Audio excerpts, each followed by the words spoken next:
শুভ সকাল আমার প্রিয় বন্ধুরা। আশা করছি তোমরা যে যেখানে আছো সকলেই ভালো আছো, সকলেই সুস্থ আছো।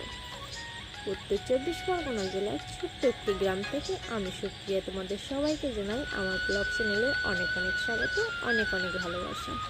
এখন বাজে 6টা। আমি এখন থেকে আমার ব্লগটি স্টার্ট করলাম। আর আজকে না আমি অনেক সকালে উঠেছি ঘুম থেকে, তো সকালবেলার কাজগুলো তোমাদের সঙ্গে শেয়ার করা হয়নি আর কি। তো সকালবেলা ঘুম থেকে উঠে ঘর উঠোন ঝাড় দিয়ে নিয়েছি, ঘরের দৌড়ে লিপে দিয়েছি আর সরের দৌড়ে জলটাও দিয়ে দিয়েছি। আর এখন আমি চলে এসেছি রান্নাঘরে। তো রান্নাঘরে এসে আগে ছাইটা ফেলে বের করে নিচ্ছি, তারপরে আমি রান্নাঘরটা ঝাড় দিয়ে দেবো। তো রান্নাঘরটা ঝাড় দিয়ে ওই যে এক জায়গায় জল করে রেখেছিলাম রাত্রেবেলা উঠেবো, আর এখন ঝাড় দিয়ে একেবারে ফেলে দেবো বাইরে।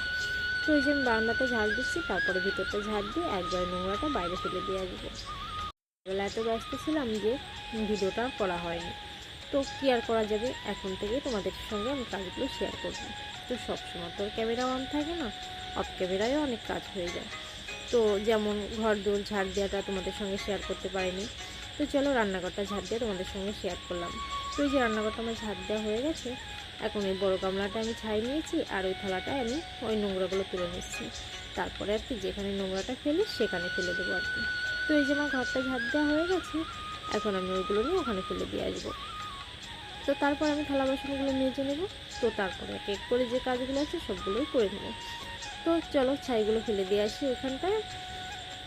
তো ছাইগুলো না ভাবছি যেখানটা মুরগি আটকানো থাকে ওইখানটায় আজকে ফেলবো, কারণ মুরগি যেখানটা থাকে ওখান তো জল পড়ে। তো ওইখানটা না কাদা কাদা হয়ে গেছে, তো ছাইটা দিলে কী হবে আর কি, শুকনো শুকনো হয়ে যাবে ওইখানটা। তো আজকে আর ছাইটা ওখানে ফেললাম না, আজকে যেখানটা মুরগি আটকে রাখবো ওইখানটা ছাইটা দিয়ে দেবো আর কি। তাই আমি ছাইটা দিয়ে দিলাম। তারপরে আমি চলে আসবো কলপাড়ে একেবারে। তো বাসনগুলো কলপাড়ে রেখে তারপরে মেজে নেবো বাসনগুলো। তো বাসনগুলো মাজার পরেই তো আমার রান্নাঘরটা লিখতে হবে। তো যেই কথা মতো সেইভাবেই আমার কাজ হচ্ছে। তো এই যে আমি চলে গেলাম কলপাড়ে। কলপাড়ে গিয়ে বাসনগুলো ভিজিয়ে রাখলাম, তারপরে জল নিয়ে আসলাম কোটো করে। জল নিয়ে আর কি ওই রান্নাঘরটা আর কি লিপে দেবো। তো রান্নাঘরটা না লিপে তো আর আমি রান্না বসাই না, প্রতিদিনই আমি রান্নাঘরটা আগে লিপি। কোনো দিন হয়তো রাত্রে লিপে রাখি, আর কোনো দিন সকালবেলা।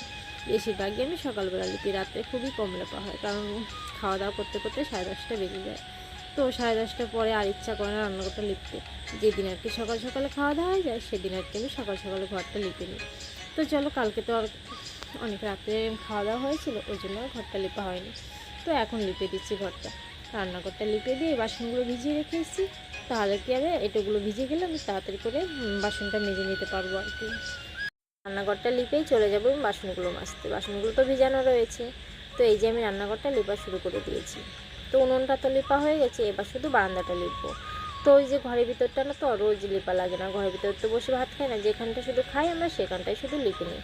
তো এই যে এই জায়গাটায় বসে আমরা রাত্রে খাওয়া দাওয়া করি, আমাদের না বড় ঘরে ভাত নিয়ে যায়, এই রান্নাঘরেই খাওয়া দাওয়া হয় সব কিছু, এখানেই রান্না হয় এখানেই খাওয়া হয়। তো এই যে তোমাদের সঙ্গে কথা বলতে বলতে আমার রান্নাঘরটা লিপা হয়ে গেছে, এবার আমি বাসনগুলো ভিজিয়ে রেখেছিলাম, এবার সেই বাসনগুলো মাজতে যাব। তো এই যে আমি বাসনগুলো মাজতে চলে এসেছি কলপারে। তো তখন ভিজিয়ে রেখেছিলাম যেহেতু, এই জন্য তাড়াতাড়ি করে মাজা হয়ে যাবে। আর রাত্রে বাসনগুলো তো ধুয়ে রেখেছিলাম, বেশিরভাগ বাসনই অল্প কটা থালা আর গামলা আছে আর কটা গ্লাস। তো এই কটাই মেজে চলে যাব আমি চা করতে। তো তোমাদের দাদাভাই আবার বাজারে যাবে। তো ওই যে মাছ আছে, চিংড়ি মাছ আছে কটা, আর লাল শাক সবজিও আছে। তো বললাম যে দিদি তো খেতে পারবে না ওই মাছ চিংড়ি মাছগুলো, না অ্যালার্জি আছে, ওই জন্য উনি আর কি চিংড়ি মাছ খাবে না। ওই জন্য তোমাদের দাদাভাইকে বললাম যে তাহলে তুমি একটু রেডি হও, তারপরে তুমি চলে যাবে বাজারে। তো আমি বাসন কটা মেজেই চা করে দেবো, তো চা খেয়েই যাবে বাজারে। তো এই যে আমার বাসন কটা প্রায় মাজা হয়ে গেছে। আর আজকে আর বড়ো মেয়েটার স্কুল নেই, আজকে শনিবার। তো ওদিকে আর তাড়া নেই কোনো, কারণ ওর স্কুল থাকে, ওর টিফিন করতে হয়, ওকে চান করাতে হয়, ওর বই খাতা গুছিয়ে দিতে হয়, রেডি করতে হয়, ওদিকে একটা তাড়া থাকে। তো সেই তাড়াটা আজকে আর নেই। দুই বোন এখনও কেউ ঘুম থেকে ওঠেনি, কারণ ওই সকালে স্কুল থাকে তো ঘুম থেকে উঠে যায়। তো ভাবছি আজকে তোর স্কুল নেই, তাহলে আজকে আর ডাকবো না, ঘুমোচ্ছে ঘুমো, স্কুলও নেই পড়াও নেই। তো আমি এদিকে আমার কাজগুলো করে নিই, তারপর ওরা উঠলে ওদের মাকে চা করে ডাক দেবো ওখানে, তারপরে উঠবে এখানে। তো এই যে আমার বাসনগুলো তোমাদের সঙ্গে কথা বলতে বলতে মাজা হয়ে গেছে, এবার আমি ধুয়ে চলে যাবো রান্নাঘরে। তো এই জলটাকে ভরে নিচ্ছি, তারপরে ওর উপরে বাসনগুলো আমি ধুয়ে ধুয়ে রেখে দেবো আর কি, তাহলে আর নিচে রাখতে হবে না আমার। তো এই যে আমি বাসনগুলো ধোয়া শুরু করে দিচ্ছি। তো কিছুদিন হচ্ছে কলটা না আবার ভালো করে জল পড়ছে, আগে মাঝে কী হয়েছিল কদিন কলে ভালো জল পড়তো না। তো যাই হোক, এখন তো কলটায় ভালো জল পড়ছে। যা হয় ভালোর জন্যই হয়, যা কিছু হয় আর কি। তো এই যে আমি বাসনগুলো মাজা হয়ে গেছে, এবার সবগুলো ধুয়ে নিচ্ছি। আর ওদিকে মা গেছে জল আনতে, মানে আমাদের কলের জলটা না একটু আয়রন পড়ে, তো আমরা আমাদের কলের জলটা খাই না, তো ওই জন্য মা গেছে মানে জল আনতে আর কি। বেশি বোতল নিয়ে যায়নি, 2-3টে বোতল নিয়ে গেছে, ওই জন্য মাকে বলছি তাহলে তুমি একা যাও, যদি বেশি বোতল নিয়ে যেত তাহলে আর কি আমি একটু এগিয়ে যেতাম আর কি, উনি পারে না আর কি, কষ্ট হয়ে যায় ওনার। তো এই যে আমার বাসনগুলো মাজা হয়ে গেছে, এবার আমি চলে যাবো ঘরে। তো এই যে আমি চাটা বসাই দেবো এখন, বসিয়ে দিয়ে তারপরে আর কি মোনাদের ডাকবো, কারণ ওরা তো সবাই ঘুমোচ্ছে, এখনও কেউ ওঠেনি। তো ওদিকে তোমাদের দাদাভাইকে বলেছি তুমি রেডি হও, তারপরে বাজারে যাবা। তো ওই বাজারে যাবে কটা মাছ কিনতে আর কটা সবজি কিনতে তোমাদের দাদাভাই, তার জন্য না একটু তাড়াতাড়ি করে চাটা বসাই দিলাম। তারে মনাদের উঠিয়ে ব্রাশ ট্রাশ করে একবার বসাতে পারতাম, কিন্তু ওই যে বাজারে যাবে ওই জন্য সকাল সকাল আর কি চাটা বসিয়ে দিলাম। তো জানি না আজকে চাটা কজনের জন্য করব, ওই জন্য জলটা আর বেশি দিইনি। তা যাই হোক, মনারা উঠলে যদি একটু কম পড়ে ওদের আবার করে দিতে পারবো ওখানে। তো আমি চাটা বসিয়ে দিয়েছি, এবার চার জলটা ফুটতে শুরু করে দিয়েছি। আর ওদিকে আমি কাপ টাপগুলো সব ধুয়ে নিয়ে আসলাম। কালকে রাত্রেও তো মানে কালকে রাত্রে বলতে সন্ধ্যাবেলা চা করেছিলাম, তো কাপগুলো ধোয়া হয়েছিল না, সেগুলো ধুয়ে নিয়ে আসলাম চায়ের জলটা বসিয়ে দিয়ে। তো এই যে আমার চাটা প্রায় হয়ে এসছে আর কি। আর ওদিকে তোমাদের দাদাভাইও রেডি হয়ে গেছে। তো এইবার আমি চাগুলো ঢেলে নেবো সব। আর ওপাশে না একটা পিসি এসছে, পিসিটা এসে ওখানে বসেছে, তো আমি পিসি বসো, তাহলে আমি চাটা করে নিয়ে এসেছি। ওই পিসিটা না বেড়াতে এসছে আর কি, মানে আমাদের পাশের বাড়ি এসছে বেড়াতে। তো আমাদের বাড়িতে সকালবেলা হাঁটতে হাঁটতে এসছে, তো আমি বলছি পিসি তাহলে বসো, চাটা খেয়ে তারপরে একবারে যাবে। তো উনি ওখানে বসে রয়েছে, তো ভাবলাম চাটা করে নিয়ে যাই, তাহলে ওনাকেও একটু দিতে পারবো, ওই জন্য আর কি তাড়াতাড়ি করে করছি আর কি। তো উনি বলছে না এখন বৌমা চা খাবো না, বলছি না চাটা খেয়ে তারপরে যাবে।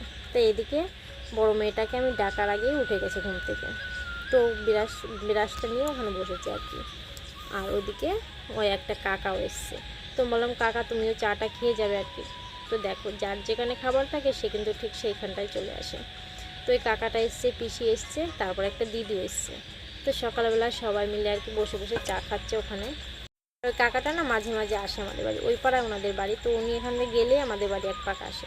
আর দেখে মেয়েটা ঘুম থেকে উঠেছে, আমি ভাবলাম ওর চুলগুলো বেঁধে দিই। আর ওদিকে দিদি, তোমাদের দাদাভাই আর আমার শাশুড়ি মা বসে রয়েছে। তো দিদি এমনি বসে রয়েছে, তো ওনারা তো সবাই চেয়ারে বসেছে, তা ভাবলাম দিদিকে একটা পিড়ি দিয়ে দিই দিদিকে বসতে, উনি খালি খালি বসে চা খাচ্ছে, তো দিদিকে একটা পিড়ি এগিয়ে দিলাম। তো উনি আর কি চা খাবে না বলছিল, তো আমি বলছি না চাটা খেয়ে যাওয়া আছে আমার করা। তো ওই যে মনাদের জন্য পরে করে দেবো আর কি, ছোটো মেয়েটা তো এখন উঠিনি, আর মেঘনা বিরাজ করতে করতে আমি আবার চা বসিয়ে দেবো, তারপরে ওদের খেতে দেবো আর কি। আর এমনি ওদের চায়ের কোনো নেশা নেই যে চা খেতেই হবে। তো এই যে তোমাদের দাদাভাই চা খাওয়া হয়ে গেছে, এবার যাবে উনি বাজারে। তো দিদি মা ওখানে বসে চা খাচ্ছে, আর ওই কাকাটাও বসে আছে। আর এদিকে তোমাদের দাদাভাই এক্ষুনি বাজারে বেরিয়ে যাবে, তো আমাকে জিজ্ঞাসা করলো কী কী আনতে হবে, তো আমি বলে দিলাম এইসব জিনিস আনবে। তো বলছে ঠিক আছে তাহলে আমি এক্ষুনি বেরিয়ে যাই, দেরি না করে। তো ওই যে তোমাদের দাদাভাই এখন বাজারে বেরোয় যাবে। আর এদিকে মেয়ে চুলটাও আমার প্রায় বাঁধা হয়ে গেছে, চুলটা বেঁধে দিলে কি আর মুখটুক ধুতে গেলে না চুলগুলো ভিজে যায়, একা একা বাঁধতে পারে না। তো ওই যে সাইকেলটা নিয়ে তোমাদের দাদাভাই এখন বেরিয়ে যাচ্ছে বাজারে। তো এই বাজারটা না 6টার থেকে শুরু হয় আর কি, 6টার থেকে 7:30 অবধি 1.5 ঘন্টার মতো বাজারটা থাকে, ওই জন্যই আর কি তাড়াতাড়ি করে যাচ্ছে তোমাদের দাদাভাই। তো এদিকে মনার চুলটাও প্রায় বাঁধা হয়ে গেছে আমার, তো ওকে চুলটা বেঁধে দিয়ে আমি চলে যাব সবজিগুলো কাটতে, আর মাছ চিংড়ি মাছ আছে কটা, ওগুলো কাটতে হবে আর কি। ওগুলো ফ্রিজে রেখেছিলাম, তো ওটা বের করে একটু ভিজিয়ে রেখেছি আমি, তারপরে একটু বরফটা মানে গলে গেলে কেটে ফেলবো আর কি। আর ওদিকে ছোটো মেয়েটাকে ডাকলাম, ও উঠলো না ঘুম থেকে, বলছে আমি একটু পরে উঠবো। আচ্ছা ঠিক আছে তাহলে ঘুমাও তুমি, একটু পরে উঠোখানে, আর আমি তাহলে কী করবো, এদিকে চাটা করে ফেলতে পারবো, ঘুম থেকে ওঠার আগে আর কি হয়ে যাবে। আর মনাকেও বলছি মনা তাড়াতাড়ি বিরাজটা করে নিস, কিন্তু বলছে ঠিক আছে মা আমি বিরাজটা করে নেবো।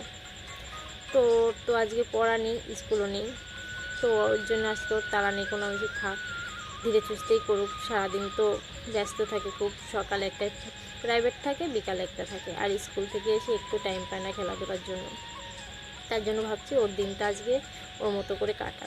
তো এদিকে আমি চলে এসেছি মাছ কাটতে, মনে চুলটা বেঁধে দিয়ে, তো ওই চিংড়ি মাছগুলো কাটছি, তারপরে লাল শাকগুলো বেছে নেব। তো চিংড়ি মাছটা এখন আর রান্না করবো না, কেটে রাখি, পরে আর কি রান্না করতে পারবো তাহলে। তো এখন তো রান্নাটা বসাচ্ছি না, তোমাদের দাদাভাই বাজার থেকে আসলে মাছ কি মাছ আনে দেখে তারপর রান্না বসাবো আর কি। ওই জন্য ভাবছি এখন আমি বসে বসে কী করবো, চিংড়ি মাছগুলো কেটে রাখি আর কি। তো তার জন্যই চিংড়ি মাছগুলো আমি কেটে নিচ্ছি এখন। আর লাল শাকগুলো না ভাজবো ভাবছি, তো কাটার পরে দিদি বলছে যে আবার যে না চিংড়ি মাছ রান্না করিস না, লাল শাক দিয়ে একটু তরকারি করিস কেন, যে কী মাছ আনে সেই মাছ দিয়ে। তো বলছি ঠিক আছে, লাল শাকগুলো কেটে তারপর আমি তরকারি করবো আর কি। তো চিংড়ি মাছগুলো কাটছি আর ওদিকে আমার ছোটো মেয়েটা ডাকছে। তো বলছি ঠিক আছে মা, ঘুম থেকে উঠে আসো। এদিকে মেঘনাকে পাঠালাম ওকে ঘুম থেকে তুলে নিয়ে আসার জন্য। ও দিদির কাছে আসতে চাইছিল না। আর ঠিক দিদির সঙ্গে চলে আসো মা, আমি তো মাছ কেটেছি, আমার হাতে মাছ লেগে রয়েছে। তারপর মেঘনা গেল আনতে। তো বলছে ঠিক আছে, আমি দিদিবার সঙ্গে চলে আসছি। তাহলে ঠিক আছে চলে আসো। আর এদিকে আমি শাকগুলো তাড়াতাড়ি করে কেটে নিচ্ছি, যে ও ঘুম থেকে উঠলে আবার ওকে বিরাজ টিরাজ দিতে হবে। ওই জন্য ঘুম থেকে ওঠার আগে আমি শাকগুলো কেটে নিই। শাকগুলো কী হয়েছে, কালকেই বাজার থেকে এনেছিল, খুব মানে সতেজ ছিল শাকগুলো। কি জানি কি হয়েছে, রাত্রিবেলা রেখে দিয়েছি, সকালবেলা দেখি না অনেকগুলো শাক নষ্ট হয়ে গেছে। আর এদিকে আমার ছোটো মেয়েটা ঘুম থেকে উঠে এসে বলছে মা গুড মর্নিং। তো আমি বলছি গুড মর্নিং। তো তারপরে ও বলছে আমাকে বিরাজ দাও। তো মেঘনাকে বললাম বুনুকে বিরাজ দিয়ে দাও, বুনুর দাঁতটা মেজে নিই, তারপরে দুই বোন বসে বসে চা খাবে। তো মেঘনা ওকে কলপাড়ে নিয়ে গেছে বিরাজ দিতে, আর আমি এদিকে শাকগুলো বেছে নিচ্ছি তাড়াতাড়ি করে হয়ে যেত। ওই যে কটা শাক নষ্ট হয়ে গেছে মাঝে মাঝে। আর ওদিকে এসছে ছাতুওয়ালা, তো মা দিদি গেছে ওখানে ছাতু কিনতে। তো মা বলছে যে ক কিলো নেবো, আমি বলছি তাহলে আজকে 2 কিলো ছাতু নাও। তো ওই লোকটা বলছে আমি 15 দিন পরে আসবো, ওই জন্য বললাম যে 2 কিলো ছাতু নাও। আর তার মধ্যে তোমাদের দাদাভাই বাজার থেকে চলে এসছে। তো বাজার থেকে কী মাছ এনেছে দেখি, তো দেখি তেলাপিয়া মাছ এনেছে, ছোটো ছোটো, বেশি বড় না আর কি। তো মা বলছে মাছগুলো একদম জ্যান্ত। তা মেঘনা বলছে তাহলে আমি জল এনে দিই, মাছগুলোকে সাঁতার কাটতে দিই। আচ্ছা ঠিক আছে জল নিয়ে আসো। আর ওদিকে এনেছে উঠছে। তো এই যে মেঘনা জল এনে দিচ্ছে মাছগুলোকে। তো বলছে খেলা করবে, বলছি না মাছ খেলা করে না শোনা, কাটা ফুটিয়ে দিতে পারে হাতে। আর বলছে কি না মা আমি মাছগুলোতে খেলা করবো, দেখো আরও জল এনে ঢাল চলবি তো। আর ছোটো মেয়েটা ওখানে বসে বসে খাবার খাচ্ছে। মেঘনা খাবার কিনে এনে দিয়েছে সেটা খাচ্ছে। আর এনেছি তোমাদের দাদাভাই 2টো পেঁপে আর উচ্ছে আর তেলাপিয়া মাছ। মেঘা বলছে আমিও মাছ ধরবো, বলছি না বাবা মাছ ধরো না। তো মাকে বলছি মা আমার চিংড়ি মাছগুলো তো কাটা হয়ে গেছে, আর আমি শাকগুলো কেটে রান্নাটা বসিয়ে দিই, তুমি তেলাপিয়া মাছগুলো কেটে দাও। তো বলছে ঠিক আছে আমি তেলাপিয়া মাছগুলো কেটে দিচ্ছি। তো আমার শাশুড়ি মার পাশে মাছ কাটছে আর আমি এগুলো সবজিগুলো কেটে গুছিয়ে নিই। তো ওই যে লাল শাকটা কাটা হয়ে গেছে, আর ওই যে পেঁপে কেটেছি আর আলু কেটেছি, আর একটা আলু কাটছি আর কেউ লাল শাকের তরকারিতে দেবো। তো মা এদিকে মাছ কাটছে আর আমি ভাবছি এদিকে আমি সবজিটা মানে কেটে গুছিয়ে নিই, তাহলে আর কি মাছ অল্প কটা কাটা হয়ে গেলে আমি ধুয়ে নিয়ে এসে আর কি রান্নাটা বসিয়ে দেবো। কারণ বেশি দেরি করলে তো আবার খিদে তো পেয়ে যাবে সবার। তো সবাই ছাতুটা তো খেয়ে নিয়েছে আর আমি এখন চলেছি রান্নাঘরে। তো মা বলেছিল তুমিও খেয়ে নাও, তো আমিও খেয়ে নিলাম। তো তারপরে আমি রান্নাটা বসিয়ে দিলাম। তো এই যে আমি নুনটা ধরিয়ে দিয়ে সবজিটা কেটে নিচ্ছি। আর এদিকে মেয়েটা বলছে মা আমি একটু যাবো ওই পাশে খেলতে। বলছি এখন সকালবেলা এখন খেলতে যাও না, এখন বুনুকে নিয়ে একটু ঘরে বই পড়ো। বলছে ঠিক আছে আমি বুনুকে নিয়ে একটু বই পড়ছি। আর এদিকে আমি সবজিগুলো সব কেটে নিচ্ছি। তারপরে গুছিয়ে নিলে কি হবে, পাতার জাল তো মানে ওতে হাত দেবো আবার সবজিতে হাত দেবো, হাতটা নোংরা হয়ে যাবে, বারবার ধুতে হবে। ওই জন্যই ভাবলাম একবারে সবজিগুলো কেটে নিয়ে তারপর রান্নাটা বসিয়ে দেবো। তো সেইভাবে আর কি করছি। তো ওইদিকে তোমাদের দাদাভাই বলছে, আমি বললাম না যে তখন কাজে বেরিয়ে যাবে, সকালে কাজ বা সব কিছু হয়ে গেছে। তো এখন আমি রান্না বসিয়ে দিয়েছি। তো চলো রান্নাটা করে নিই, তারপর তোমাদের সঙ্গে দেখা আছে কী কী রান্না করি সেটাও তোমাদের সঙ্গে শেয়ার করব। আর রান্নাটা পুরো কমপ্লিট হয়ে গেছে, রান্না হয়ে গেছে। আর এদিকে ছোটো মেয়েরও স্নান হয়ে গেছে, ওদিকে বড় মেয়েরও স্নান হয়ে গেছে। তো ওদের খিদে পেয়ে গেছে, ওদের খেতে দেবো। তো আজকে তো শনিবার, আজকে বড় মেয়ের স্কুল নিয়ে ছোটো মেয়ে স্কুলে যাবে। তো ওর স্কুলে একটু পোলিও কার্ডটা নিয়ে যেতে হবে আমার, ওই যে আজকে চোখের তেলটা দেবে। তো ওই জন্য যাবো, ওকে খাইয়ে স্কুলে নিয়ে যাবো। তো আজকে আমি রান্না করেছি এদিকে পেঁপের তরকারি আর তেলাপিয়া মাছ, আর এদিকে হচ্ছে লাল শাকের তরকারি।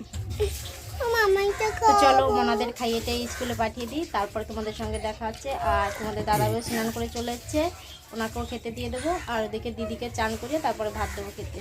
তো চলো খাওয়া দাওয়া হয়ে যাক, তারপর তোমাদের সঙ্গে দেখা হচ্ছে। মেয়েকে নিয়ে গেছিলাম স্কুলে চোখের তেলটা খাওয়ানোর জন্য। তো স্কুল থেকে খাইয়ে নিয়ে আসার পরে আমি তো সবে কটা খেতে বসেছি। আর দেখো শুরু হয়ে গেছে বৃষ্টি, কী জোরে বৃষ্টি হচ্ছে দেখো। তো চলো খাওয়া দাওয়াটা করে নিই, তারপর তোমাদের সঙ্গে কথা হচ্ছে। কেমন বৃষ্টি হয় আজকে পরে সে বিষয়ে কথা বলবো তোমাদের সঙ্গে। এখন তো খুব খুব বৃষ্টি হচ্ছিলো, তখন ভাত খাচ্ছিলাম। তো খাওয়ার পরে একটু বৃষ্টি কমেছে, থালা বাসন ধুয়ে তারপরে হাঁসগুলোকে খেতে দিয়ে এখন আসলাম। তো দেখো এই যে বাড়ির সামনেটা অনেকটা জল বেঁধে গেছে, খুব জোরে বৃষ্টি হয়েছে। এই বর্ষায় প্রথমবার এরকম বৃষ্টি হলো, মানে এরকম বৃষ্টি এখনো হয়নি। এই বৃষ্টি হয়েছে 2-3 দিন আগে, 2-3 বার হয়েছে, কিন্তু এরকম বৃষ্টি হয়নি। এবার খুব বৃষ্টি হয়েছে, দেখো জল জমে গেছে। তো চলো চানটা করে নিই, তারপর তোমাদের সঙ্গে দেখা হচ্ছে। এখন বলেছিলাম হাঁসগুলোকে খেতে দিয়ে স্নান করবো, তো হাঁসগুলোকে খেতে দিলাম। হাঁসগুলোকে খেতে দেওয়ার পরে স্নান করে এই যে আসলাম ঘরে। তো এসে দেখি দুটো মেয়েই ঘুমিয়ে পড়েছে। তো আর কি করব, একা একা বসে বসে দুটো মেয়ে ঘুমিয়ে পড়েছে। যাই হোক, আমার আর ঘুম পাড়াতে হলো না। আর বাইরে তো টিপ টিপ করে বৃষ্টি পড়ছে, আর বৃষ্টির মধ্যে কি আর কাজ করব বলো। তো কাজ বলতে আছে ঘরের ভিতর আছে জামা কাপড়গুলো গোছাতে হবে, কালকে কেচে দিয়েছিলাম। তো এগুলো পরে করব ভাবছি। এখন মেয়েরা ঘুমোচ্ছে যেহেতু, তো আমি একটু বিশ্রাম করে নিই। তো চলো তোমাদের সঙ্গে দেখা হচ্ছে বিকালে। তখন তো মনারা ঘুমোচ্ছিল, আমি একটু শুয়েছিলাম। তো এখন বিকাল হয়ে গেছে, মনারা উঠে গেছে, আমিও উঠে গেছি। তো আমি আর ঘুমাইনিও, একটুখানি শুয়ে বরাবরই দিচ্ছিলাম আর কি। তো ওই যে মনা উঠে গেছে ঘুম থেকে, এখন 5:30টার মতো বাজে আর কি।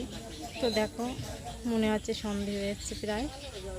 তো চলো মনারা এখন একটু আম খাবে, আম কেটে দিই, তারপরে তোমাদের সঙ্গে দেখা হচ্ছে।